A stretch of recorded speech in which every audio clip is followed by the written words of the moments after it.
আসসালামু আলাইকুম। প্রিয় দর্শক, আজ একটু আন্তর্জাতিক আলোচনা করি। আন্তর্জাতিক এই কারণে যে এই যে ইরানের সঙ্গে যুক্তরাষ্ট্র এবং ইসরায়েল মিলেমিশে একসঙ্গে যে যুদ্ধ করছে, এটা আমাদের এখান থেকে অনেক দূরে, কিন্তু আমরা এটার প্রভাবকে অস্বীকার করতে পারছি না। এর প্রভাব আমাদের এখানে পড়েছে, আমাদের পেট্রোল পাম্পে পড়েছে, আমাদের তেলের বাজারে পড়েছে, জ্বালানি তেলের বাজারে, এবং সব মিলিয়ে আমাদের দ্রব্য মূল্যও পড়ছে। আর তারও চেয়ে বড় কথা, ইরান তো আমাদের পৃথিবীরই একটা অংশ, একটা মুসলিম কান্ট্রি সেটা। এবং তারও চেয়ে বড় কথা, এই যুদ্ধের ইরানের কোনো অংশগ্রহণের কোনো প্রয়োজনই ছিল না। ইরানের উপরে যুদ্ধটা আসলে চাপিয়ে দেওয়া হয়েছে।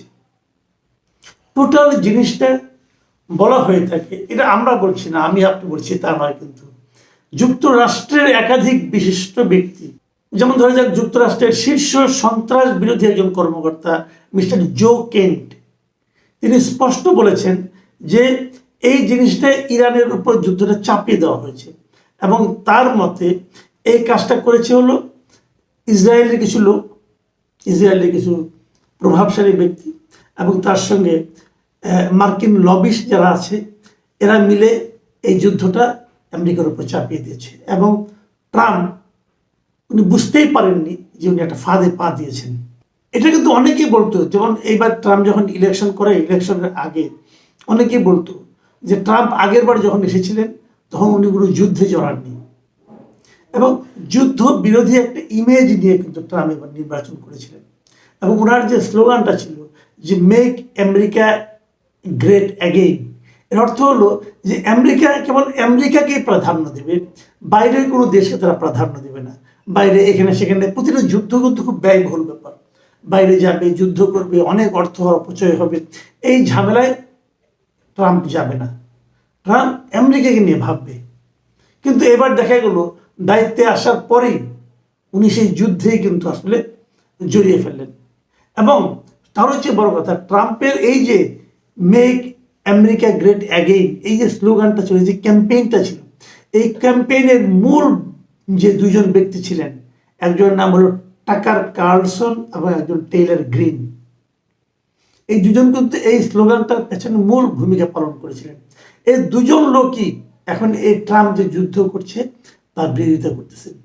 এই দুজনই বলেছেন, এবং ওনারা এটাও বলেছেন স্পষ্ট করে, ট্রাম্প সম্পর্কে একটা মন্তব্য করেছেন, খুবই এই মন্তব্য একটু আপত্তিকরী মনে হবে আপনাদের কাছে। তারা বলেছেন যে ট্রাম্প আসলে পাগল হয়ে গেছে, এই যুদ্ধে আমেরিকার কোনো ফায়দা নেই। এবং ঘটনা কিন্তু তাই, এই যুদ্ধে আমেরিকার কোনো ফায়দা নেই। ভেনেজুয়েলার প্রেসিডেন্টকে উঠিয়ে নেওয়া, অথবা ইরাককে আক্রমণ করা, এই যে দেশগুলো আক্রমণ করা রাতারাতি, একদিন, 2 দিন, 3 দিনের মধ্যে কিন্তু দেশ শেষ হয়ে গেল। কিন্তু এরকম ফায়দা হাজার মাইল দূরে থাকে ইরানের কাছ থেকে আমেরিকা আদায় করতে পারবে না। কারণ ইরানের যে ভৌগোলিক যে অবস্থান, এখানে উপনিবেশ কায়েম করা ইরানের উপর খুব কঠিন। একটা দেশের উপর যে উপনিবেশ কায়েম করা, অন্য একটা দেশ এসে তাকে শাসন করা, করায়ত্ত করে রাখা, করদ রাজ্যে পরিণত করা, এর জন্য কিছু কিন্তু উপাদান লাগে, কিন্তু সেই উপাদানগুলি একটাও ইরানের সঙ্গে নাই। এবং ইরানের ইতিহাসে এখন পর্যন্ত অনেক লোক, তৈমুর লঙ্কন, অনেকে ইরান দখল করার জয় করেছে, কিন্তু কেউ কিন্তু দখল করে থাকতে পারেনি। ইরানে একদিকে পাহাড় পর্বত শৃঙ্গ আছে অনেকগুলো, একদিকে পর্বতমালা। আরেকটা জিনিস হলো কালচার। ইরানের কালচার কিন্তু খুবই পার্সিয়ান কালচার, এটা কিন্তু খুবই রিচ। কালচারালি যে দেশ খুব সমৃদ্ধ হয় তাকে পদানত করে রাখা কিন্তু খুব কঠিন। এবং এখান থেকে আমেরিকা তাহলে কি গেইন করবে? কিছু গেইন করার নাই আমেরিকা। তাহলে আমেরিকা এটা করছে কেন? অনেকে বলছে যে ইসরায়েলের পাকে পড়ে কাজটা করছে। আপনারা জানেন ট্রাম্পের মেয়ের জামাই কিন্তু কুশনার, সে কিন্তু ইহুদি, এবং তারও এখানে একটা বড় প্রভাব আছে এখানে যুক্ত হওয়ার ক্ষেত্রে। ট্রাম্পের এখন বড় ঝামেলা যেটা, পুরো ইউরোপ এখন বড় ঝামেলা যেটা পড়েছে ট্রাম্প সহ, এটা হলো গিয়ে তেলের দাম। প্রত্যেকটা দেশে কিন্তু তেলের ক্রাইসিস শুরু হয়ে গেছে, তেলের দাম বাড়তে শুরু করেছে। এবং ইউরোপের তেলের দাম বাড়লে পরে কি হবে? ওই দেশে যারা প্রেসিডেন্ট আছে, যারা ক্ষমতায় আছে, শাসক শ্রেণী, তারা কিন্তু অজনপ্রিয় হয়ে যাচ্ছে। এবং এই তেলের দাম বৃদ্ধির পেছনে মূল কারণটা হচ্ছে হরমুজ প্রণালী। আপনারা জানেন যে হরমুজ প্রণালী ছোট্ট একটা প্রণালীর মতো আছে, ছোট্ট একটা মানে প্রায় 32 কিলোমিটার পাশে একটা ছোট্ট জায়গা আছে। ওই জায়গা দিয়ে তেলের যত পরিবহন হয় পৃথিবীতে তার 20% পরিবহন ওইটি জানতে হয়, এবং ওইটা হলো ইরানের একদম সঙ্গে। ইরান ওটা আটকে দিয়েছে, বলছে এখান থেকে আমরা কাউকে তেল নিয়ে যেতে দেবো না, এবং এর প্রভাব কিন্তু সব জায়গায় পড়ছে। এমন পরিস্থিতিতে ট্রাম্প এখন তার ইউরোপিয়ান যারা মিত্র ছিল এতদিন, যাদের সঙ্গে ন্যাটো গঠন করা হয়েছিল, সেই ন্যাটোর সদস্য দেশগুলোকে বলছে যে আপনারা যান, যে সেই হরমুজ প্রণালীটাকে ঠিকঠাক করেন, ওখান দিয়ে জাহাজের তেলবাহী জাহাজের যাতায়াতটাকে স্মুথ করার চেষ্টা করেন, এবং এই জন্য আপনারা আপনাদের যুদ্ধ জাহাজগুলো ওখানে পাঠান, যাতে নাকি ইরান যুদ্ধ জাহাজ দেখে ওখান থেকে সরে যায়। তার মানে এই যুদ্ধে ট্রাম্প ইউরোপের দেশগুলোকেও তার সঙ্গে একীভূত করতে যাচ্ছে। এখন ইউরোপের দেশগুলো বলছে ভাই এই যুদ্ধ তো আমরা শুরু করিনি, আর এই যুদ্ধ শুরু করার সময় আপনি তো আমাদেরকে বলেননি, আমাদের সঙ্গে আলোচনাও করেননি, আপনি নিজ দায়িত্বে যুদ্ধ শুরু করেছেন ইসরায়েলকে নিয়ে, তো এই ঝামেলায় আমরা কেন ঢুকবো? এই জটিলতা ট্রাম্প কিন্তু এড়াতে পারছে না। ট্রাম্প এখন বলছে যে তাহলে কিন্তু ন্যাটো দুর্বল হয়ে যাবে, হ্যান হবে তেন হবে, বলতেছে আপনার ন্যাটো সদস্য আপনাদের করতে হবে। কিন্তু সমস্যা হচ্ছে এই ইউরোপেরই বেশ কয়েকজন রাষ্ট্রনায়ক প্রতিরক্ষা মন্ত্রী তারা বলেছেন যে ন্যাটো তো তৈরি করা হয়েছে আত্মরক্ষার জন্য, যদি আমাদের কোনো দেশকে কেউ আক্রমণ করে তাহলে আমরা সবাই মিলে সে আক্রমণ প্রতিরোধ করব। কিন্তু অন্য একটা দেশকে যখন আমরা আক্রমণ করতে যাব তখন তো ন্যাটোর কোনো ভূমিকা নেই, কারণ আপনি তো ন্যাটোভুক্ত দেশগুলির সঙ্গে কথা বলে তারপর আক্রমণ করেননি, আপনি আপনার মতো করে আক্রমণ করছেন। এখন আপনি সামলান, কথা কিন্তু সিম্পল। আপনি ওনাদের কথাগুলি শুনলে পরে আপনারা কিন্তু ব্যাপারটা বুঝতে পারবেন। যেমন ধরেন যুক্তরাষ্ট্রের যে প্রধানমন্ত্রী আছেন কিয়ার স্টারমার, উনি কি বলেছেন? উনি গত সোমবার দিন একটা সংবাদ সম্মেলন করেছেন, এবং সেখানে উনি বলেছেন যে তার দেশ ইরানের সঙ্গে বিস্তৃত এই যুদ্ধে জড়াবে না, এবং তিনি স্পষ্ট করে বলেছেন আমি পরিষ্কার করে বলতে চাই এটি ন্যাটোর কোনো অভিযান নয়, আর কখনো সেভাবে ভাবাও হয়নি। তার মানে যুক্তরাজ্য মানে ইউকে, ব্রিটেনকে, ইংল্যান্ডকে আর কি যুক্তরাষ্ট্র তার সঙ্গে পাচ্ছে না। জার্মানির প্রতিরক্ষামন্ত্রী কি বলেছেন? জার্মানির প্রতিরক্ষামন্ত্রী বরিস পিস্টেরিয়াস বলেছেন যে এটি আমাদের যুদ্ধ নয়, আমরা এটি শুরু করিনি। ক্লিয়ার? এবং তারা বলছে যে আমরা এটার একটা কূটনৈতিক সমাধান চাই, যুদ্ধের মাধ্যমে এই সমাধান নাই। আর যুক্তরাজ্যের সাবেক প্রতিরক্ষা প্রধান নিক কার্টার তিনি বিবিসি রেডিওকে এক সাক্ষাৎকারে বলেছেন যে ন্যাটো একটি রক্ষণাত্মক জোট হিসেবে তৈরি হয়েছিল, এর প্রতিটি ধারা আত্মরক্ষার জন্যই, এটি এমন কোনো জোট নয় যে একটি দেশ নিজের ইচ্ছায় যুদ্ধে যাবে এবং বাকিদের তা অনুসরণ করতে বাধ্য করবে। সিম্পল। কিন্তু তার মানে যুক্তরাষ্ট্র মানে ট্রাম্প এখন ন্যাটোর কাছ থেকে যে সাহায্যটা চাচ্ছে ন্যাটো সেটা দেবে না, ট্রাম্প করবেটা কি? আরো দেখেন আয়ারল্যান্ডের প্রধানমন্ত্রীর সঙ্গে কদিন আগে ট্রাম্পের একটা মিটিং হয়েছে, সেই মিটিং থেকে বের হয়ে এসে আয়ারল্যান্ডের প্রধানমন্ত্রী বলছে এটি আমাদের যুদ্ধ নয়, আমরা এই যুদ্ধে নেই। ইতালির পররাষ্ট্রমন্ত্রী আন্তোনিও তাজনিও বলেছেন আমরা হরমুজ প্রণালীতে সামরিক অভিযানে যুক্ত নই। ইতালি, ফ্রান্স বা অন্য কোনো ইউরোপীয় দেশ হরমুজ প্রণালী দিয়ে জোর করে জাহাজ চলাচল নিশ্চিত করতে যুদ্ধ জাহাজ পাঠানোর প্রস্তাব দেয়নি। পোল্যান্ড কি বলেছে? পোল্যান্ডের পররাষ্ট্রমন্ত্রী রডোস্লাভ সিকোরস্কি বলেছেন যে তার দেশের নেতারা ইরানের বিরুদ্ধে যুদ্ধে বাহিনী পাঠানোর বিষয়টি নাকচ করে দিয়েছেন। আর হরমুজ প্রণালী নিয়ে তিনি বলেছেন যে সরকারের ভিতরে এই বিষয়ে এখনো কোনো আলোচনা হয়নি। তাহলে দাঁড়ালোটা কি?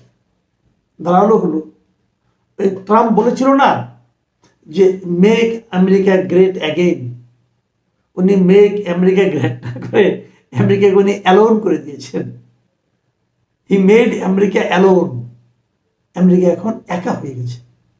তারপরে আমি বলি, তারপরেও আমেরিকার যে শক্তিবক্তা তার সঙ্গে ইসরায়েলের যে শক্তি সব মিলিয়ে হয়তো তারা এই যুদ্ধে জিততেও পারে, তাদের অনেক দিন শক্তি।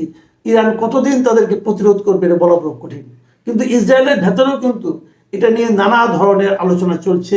জনগণ ইসরায়েলের মধ্যে বিক্ষুব্ধ হয়ে উঠেছে, কারণ ইরানের যে মানে যে সমস্ত সেলগুলো যেগুলো যে সমস্ত আক্রমণগুলি ইসরায়েলের উপর চলছে, ইসরায়েলও কিন্তু অনেকটা ধ্বংসস্তূপে পরিণত হচ্ছে অনেকগুলি নগরে ইসরায়েলের। কাজে ইসরায়েলের সাধারণ মানুষ এই যুদ্ধকে চাচ্ছে না। এবং একটা বেসিক প্রশ্ন, আপনারা একটু যারা পড়াশোনা করছেন এবং জানেন, বিভিন্ন পত্রপত্রিকা দেখেন, একটু খোঁজ নিয়ে দেখেন, একটা প্রশ্ন মাথায় নেন যে যুদ্ধটা কেন অবধারিত ছিল? কেউ বলতে পারবেন না। ইরান এমন কি করেছিল যে কারণে ইরানকে আক্রমণ করতে হবে? কেউ বলতে পারবে না। ইরান কারোর জন্য হুমকি ছিল? সেটাও বলতে পারবে না। এই যে আপনি আমেরিকান লোকজনকে দেখলেন, তো আমেরিকান যে প্রতিরক্ষা বিষয়ক যে সন্ত্রাসবাদী যে ভদ্রলোক, উনি তো নিজেই বলেছেন, এই যে ক্যান কিন্তু বলেছেন যে ইরান এমন কিছু করেনি যার কারণে এই যুদ্ধটা মানে খুবই প্রয়োজনীয় ছিল। ফলটা কি? ট্রাম্প মাঝে মাঝে সংবাদ সম্মেলন করতেছেন, করে বলতেছেন আমরা যুদ্ধে জিতে গেছি, আমরা যে কোনো সময় ইরানকে শেষ করে দিতে পারি, অমুক করতে পারি, তমুক করতে, মানে তার মানে কথার ফুল। আপনি দেখবেন, আপনার যদি সোশ্যাল মিডিয়ায় যান, দেখবেন ট্রাম্প নানা রকম বক্তব্য দিচ্ছে, সেই বক্তব্যগুলো কিন্তু রিল আকারে বেরোচ্ছে এবং প্রত্যেকটা ফানি, খুবই ফানি। ওনার কথাবার্তা খুবই এলোমেলো হয়ে গেছে, মেয়ে লোকটার বয়স হয়েছে এবং কথাবার্তা কিন্তু খুবই এলোমেলো হয়ে গেছে। উনি কিন্তু কথাবার্তার মধ্যে কোনো ধারাবাহিকতা রাখতে পারছেন না। এই বলতেছেন আমরা যুদ্ধে জিতে গেছি। আপনি যদি জিতেই থাকেন, তাহলে আবার ইউরোপিয়ানদের হাতে পেয়ে ধরতেছেন কেন যে আপনারা আসেন? এটা এটা একটা কমন সেন্সের ব্যাপার না? যদি আপনি যুদ্ধে জিতেই গিয়ে থাকেন, তাহলে ইউরোপিয়ানদের হাতে পেয়ে ধরছেন কেন? তারা একজন দুজনকে লোক মারতেছে। এর মধ্যে দেখলাম ইসরায়েল আবার ঘোষণা করছে যে এখন ইরানের যে কোনো শীর্ষস্থানীয় অথবা উচ্চপদস্থ কোনো কর্মকর্তাকে মারার জন্য কোনো পারমিশন লাগবে না, মেরে ফেললেই হবে। মানে কতটা বেপরোয়া তারা হয়ে গেছে। কিন্তু সমস্যাটা হচ্ছে ইরানের স্ট্রাকচারটা এমন, একজনকে মারতেছে, আরেকজন নিচ থেকে উঠে আসতেছে। ইরানের পররাষ্ট্রমন্ত্রী বলেছেন ওদের যে আমাদের এটাই ফরম্যাট, আপনি কয়জনকে মারবেন মারেন, মারার পর আরেকজন দেখবেন ওই দায়িত্ব নিচ্ছে। কেউ কোনো ভ্যাকুয়াম, কোনো শূন্যতা তৈরি হবে না। এই যখন দেশের অবস্থা এবং সেদের দেশের মানুষের মধ্যে এত দেশপ্রেম, সেই দেশকে জয় করা আসলেই কঠিন। কিন্তু যে প্রসঙ্গটা সবচেয়ে গুরুত্বপূর্ণ, যে এই সময়ে একটা দেশের উপর এরকম আক্রমণ চালানোটা ঠিক কিনা। আমেরিকা যে কাজটা করেছে, প্রথম যে কাজটা করেছে এই যুদ্ধের মধ্যে, যে আমেরিকান যে বোমা এসে একটা স্কুলে পড়লো, 165 জন শিশু, গার্লস স্কুলের 165 জন শিশু নিহত হলো, এটার কোনো ব্যাখ্যা কিন্তু ট্রাম্প এখনো দিতে পারছে না। আপনি যুদ্ধ করবেন করেন, কিন্তু নিরপরাধ শিশুদের কেন হত্যা করবেন? আমরা একটা সত্যি কথা বলতে কি, আমেরিকার ইতিহাসে ট্রাম্পের মতো এরকম যুদ্ধবাজ, উন্মাদ, মানে পাগল লোক বোধ প্রেসিডেন্ট আর কখনো হয়নি। এখন উনি এটাকে কত দূর নিয়ে যাবেন, শেষ পর্যন্ত কি করবেন? কালকে দেখলাম যে উনি এখন কিউবা দখল করতে চান। তো এগুলো ওনার অনেক শক্তি আছে, ওনার অনেক পাওয়ার আছে। সেই পাওয়ার যদি করবেন, হয়তো বা করবেন কি করবেন না, পারবেন কি পারবেন না, সেটা হয়তো সময় দেখা যাবে। কিন্তু মানুষের তো একটা মানবিকতা বলতে একটা ব্যাপার আছে। মানুষের তো একটা চিন্তা ভাবনা থাকে। আমরা হয়তো সাধারণ মানুষ, আমরা ছোট দেশ, আমরা হয়তো অতটা বলতেও পারি না, কিন্তু আমাদের মতো মানুষের তো একটা ঘৃণা বলতে একটা ব্যাপার আছে, ভালোবাসা বলতে একটা ব্যাপার আছে। ট্রাম্পের এই পাগলামি এই সারা দুনিয়াকে আমি মনে করি এখন একটা হুমকির মুখে ফেলে দিয়েছে। একই সঙ্গে যারা যুক্তরাষ্ট্রে আছেন, আমাদেরও লোকজন প্রচুর আছেন, আপনাদেরও আছেন, আলাপ করে দেখবেন, সাধারণ নাগরিকরা কিন্তু এটা পছন্দ করছে না। দক্ষিণ কোরিয়ার সঙ্গে তারা বলছে এখান থেকে তারা পাঠাবে, জাহাজ পাঠাবে। দক্ষিণ কোরিয়ার মধ্যে এটা নিয়ে কিন্তু প্রতিবাদ হচ্ছে, পৃথিবীর সর্বত্র প্রতিবাদ হচ্ছে। এবং আরো যে বড় কথা, যে কথাটা বলে আমি আলোচনাটা শেষ করতে চাই, শেষ পর্যন্ত কি হবে জানি না, কিন্তু শেষ পর্যন্ত ইরান যদি এই যুদ্ধে টিকে যায়, যদি টিকে যায়, মনে রাখবেন আরব যে আশেপাশের দেশগুলি যারা আছে, আরব শেখরাই তো রাজত্ব করে, এবং সে রাজত্ব তাদের হলো রাজতন্ত্র। এই রাজতন্ত্রের উপর কিন্তু একটা বড় ধরনের হুমকি আসে দাঁড়াবে। কি ইউএই, কি ওমান, বাহরাইন, যেগুলি বলছেন, সৌদি আরব, এই সব রাজতন্ত্রের মধ্যে কিন্তু দেখবেন একটা বড় হুমকি আসবে। কাতার, কুয়েত সবই এক। এই রাজতন্ত্র কিন্তু ইসলামও সাপোর্ট করে না, কিন্তু তারা এগুলি আমেরিকার সাপোর্ট নিয়ে, আমেরিকার সমর্থন নিয়ে তারা এগুলি চালাচ্ছিল। এবং এগুলি আলটিমেটলি কতটুকু টিকবে সামনের দিনে বড় বড় কঠিন। প্রিয় দর্শক, এখন